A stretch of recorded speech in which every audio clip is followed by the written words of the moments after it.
আসসালামু আলাইকুম। আজকে দেখাবো হাতের মাধ্যমে কিভাবে গরুর গাব পরীক্ষা করে।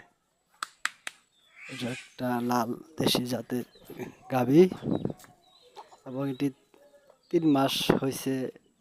গরুওয়ালা বলল ৩ মাস হয়েছে গাব ধরাই দিছে, কিন্তু সে শিওর না গাব আছে কিনা, সেজন্য গরুওয়ালা বলল চেক করার জন্য। চেক করতেছে।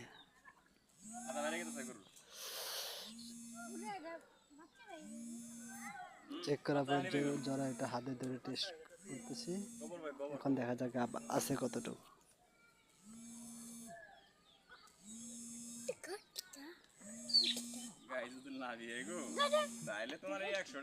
মনে হয় গাব নাই, কনসেপ্ট করে নাই।